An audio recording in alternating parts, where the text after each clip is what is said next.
నిర్వాసితుల సమస్యలను ఇచ్చాం.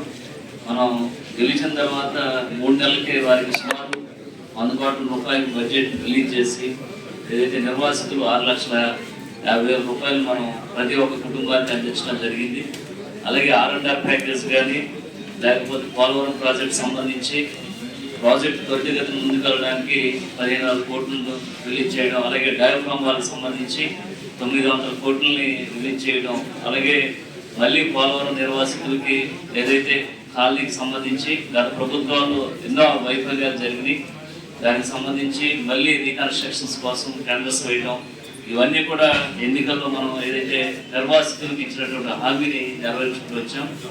అలాగే మినిస్టర్ గారు రామనాయుడు గారు, అలాగే ఎంపీ గారు మహేష్ గారు ఈరోజు పోలవరం ప్రాజెక్టు మీద అలాగే పోలవరం నిర్వాసితుల మీద ప్రత్యేకమైన దృష్టి పెట్టారు.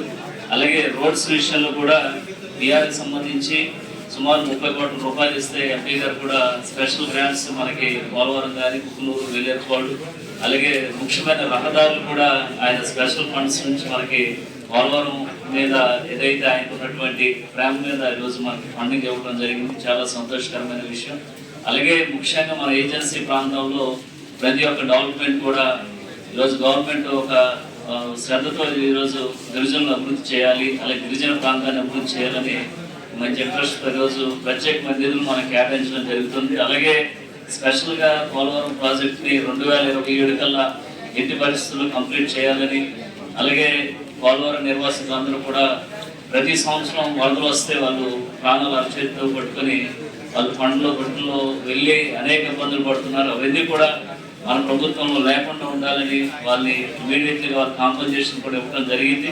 అలాగే నెక్స్ట్ సీజన్ కల్లా వాళ్ళని సురక్షిత కాలనీకి తరలించి వాళ్ళకి ఏదైతే కాలనీలో ఉన్నటువంటి అనేక సమస్యలు ఉన్నాయి, వాటర్ సమస్య కానీ లేకపోతే కరెంటు కానీ లేకపోతే సిసి రోడ్లు కానీ వాళ్ళు నిర్మించినటువంటి ఇళ్లలో నాణ్యత లేకుండా అనేక ఇబ్బందులు పడుతున్నారు. మన ప్రభుత్వం వచ్చిన తర్వాత మన రీసెంట్గా మన మినిస్టర్ గారు కూడా రామనాయుడు మన మనోహర్ గారు కూడా విజిటింగ్ చేయడం జరిగింది.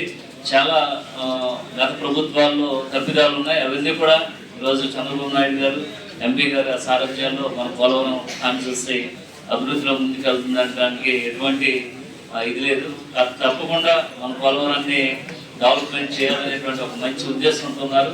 అలాగే రానున్న రోజుల్లో ఏదైతే గత ప్రభుత్వాల్లో కనీసం ఎక్కడ కూడా ఒక సిమెంట్ రోడ్లు ఇచ్చినటువంటి దాఖలాలు ఈరోజు మన ప్రభుత్వం వచ్చిన 11 నెలలకే ఈరోజు ప్రతి ఒక్క గ్రామంలో సిసి రోడ్లు, డ్రైనేజీలు, వాటర్ ఇవన్నీ కూడా మంచి మంచి ఫండ్స్ మనకి పోలవరంకి ఇవ్వడం జరుగుతుంది. ముఖ్యంగా ఎన్డీఏ కూటమికి ప్రత్యేక ధన్యవాదాలు తెలియజేస్తున్నాం. అలాగే రానున్న రోజుల్లో కూడా ఏదైతే సమస్యలు ఉన్నాయో అవన్నీ కూడా తీర్చే విధంగా ప్రతి ఒక్కరు కూడా సంతోషంగా ఉండే విధంగా ఈరోజు ఎన్డీఏ కూటమి చర్యలు తీసుకుంటుంది. కాబట్టి ప్రతి ఒక్కరు కూడా ఈరోజు ఎన్డీఏ కూటమి చేసేటువంటి ప్రతి పని ఈరోజు ప్రజల్లోకి వెళ్తున్నారు. ప్రజలందరూ కూడా చాలా సంతోషిస్తున్నారు. వారు ఏదైతే ఎన్నికల్లో మనం ఇచ్చినటువంటి హామీని నెరవేర్చాం, అలాగే వారు వేసినటువంటి ఓటుకు కూడా న్యాయం చేసే విధంగా మనం ముందుకు వెళ్తున్నాం. కాబట్టి ఎట్టి పరిస్థితుల్లో 2027 కల్లా పోలవరం ప్రాజెక్టు పూర్తి చేయాలి, అలాగే నిర్వాసితులందరూ కూడా న్యాయం చేయాలి అని సీఎం చంద్రబాబు నాయుడు గారు, పవన్ కళ్యాణ్ గారు, మన ఎంపీ గారు మహేష్ గారు కూడా మంచి పట్టుదలతో ఉన్నారు. అలాగే కేంద్రం నుంచి మనకి ప్రత్యేకమైన నిధులు, అలాగే మన రాష్ట్రానికి ఏదైతే మోదీ గారు ఒక మంచి ప్రేమతో ఈరోజు ముందుకు వెళ్తున్నారు. కాబట్టి తప్పకుండా అమరావతి అలాగే మన పోలవరం ప్రాజెక్టు ఎట్టి పరిస్థితులు పూర్తవుతుందని మేమందరం కూడా దృఢంగా నమ్ముతున్నాం.